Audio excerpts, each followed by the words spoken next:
What's going down, everybody? Danny G here in the house. I'll tell you what, that Super Bowl may not have been the most entertaining, but as a Niner fan who still has a salty taste in my mouth from last year's Super Bowl, it was a real treat to see Patrick Mahomes and the Kansas City Chiefs absolutely get mollywopped, absolutely get destroyed by Tom Brady and the Tampa Bay Buccaneers. The Chiefs did not find the end zone at all.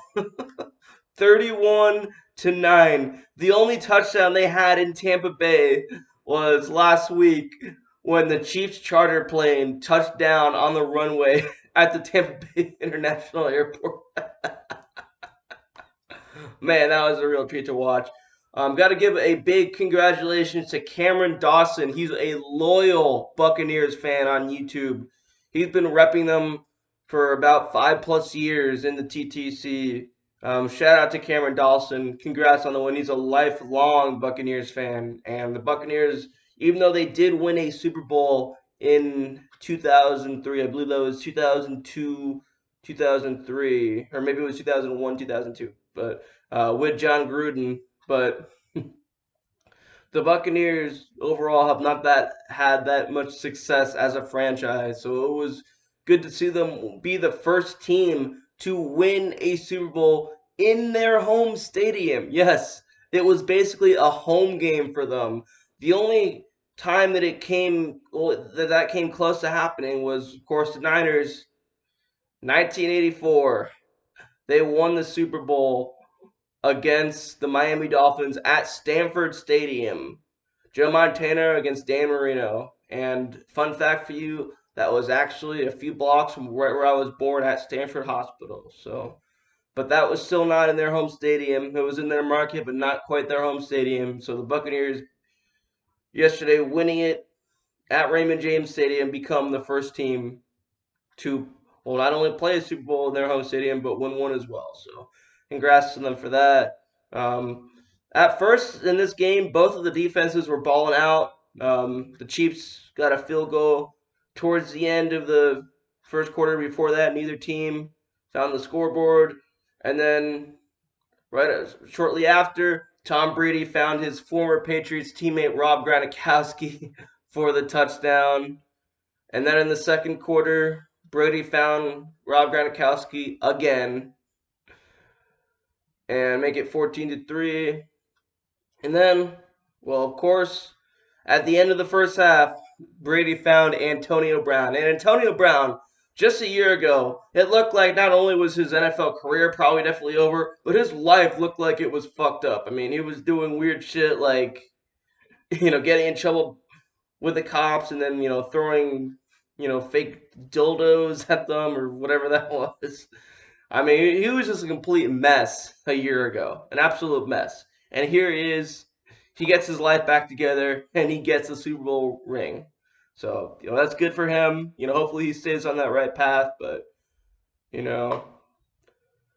And man, the Buccaneers defense last year in the Super Bowl, we had trouble stopping Patrick Mahomes. When he scrambled, we had trouble stopping him. When he threw, although we did a decent job on him, that 3rd and 15 from last year still haunts me. We just could not stop them. The Buccaneers defense knew how to stop Patrick Mahomes and the Chiefs. They did not let him get into the end zone. I'll tell you what, on towards the end of the game on that 4th and 10 play, when Mahomes was, was running for his life, about to be out of bounds, he just kind of slings it to the end zone. If that would have been caught, that would have been a sick play. Patrick Mahomes is a great quarterback. He's a great athlete, but he just did not have what it takes. Tom Brady, as a Niner fan, who still wants to say that Joe Montana is the best quarterback of all time, I gotta say it. Tom Brady's past him. He's the GOAT. He's won 7 Super Bowls now. Joe Montana's only won 4. But hey, if it wasn't for both Joe Montana and Steve Young, Tom Brady may not have never played football.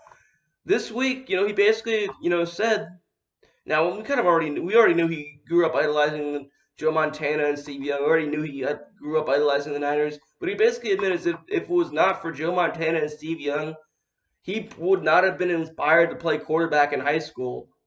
So therefore, if it wasn't for Montana and Young, two GOATs as far as 49er quarterbacks are concerned, the true GOAT might not have never played football. Man. But yeah, the Buccaneers defense, Donovan Sue, Devin White, Jason Pierre-Paul, the veteran, Shaq Barrett, they were bringing the pressure on Mahomes, and they just stopped him. Travis Kelce had a few good catches. He still looked good, but the Buccaneers defense was able to stop him a lot. Um, so man, it was a fun Super Bowl to watch. Always good to get revenge. I'm bitter, and I could not stand the Kansas City Chiefs after they beat us last year. Coming back from a 20-10 deficit. Man, I mean, I respect how good they are, but I just could not stand the Kansas City Chiefs. So I just loved seeing them lose the Super Bowl to Tom Brady and the Tampa Bay Buccaneers. This is only the second time I've ever rooted for Tom Brady in a Super Bowl. The only other time was when he played the Seahawks. I rooted against him all the other times. The second year I even followed sports was, of course, Super Bowl 42, the Giants and the Patriots, which still to this day I think that is the best Super Bowl I've ever watched. David Tyree catch from Eli Manning and everything.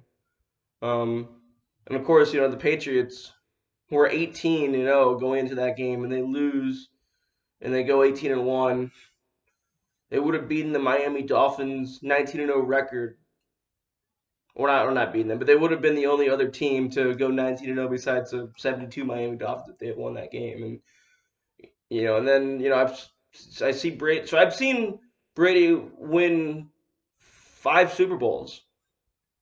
Yeah, 5 of his 7 Super Bowls I watched, and I've also seen him in 8 of his 10 Super Bowls. So, and of course, he did grow up a 49er fan. I've never, even though I've always rooted against the Patriots, I've never really had that hatred for Brady as he did grow up a Niner fan. It's kind of hard, to hate someone as, in a sports sense. If he grew up idolizing your team and, Joe Montana and Steve Young, Jerry Rice, Ronnie Lott, all of them.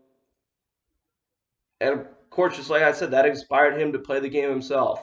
So, so next year, hopefully, Niners can make it back there. It's going to be tough. The NFC's, they're going to have to go through the Buccaneers probably in the NFC Championship game if they want to make it back to the Super Bowl next year. But hopefully, we'll be all healthy next year.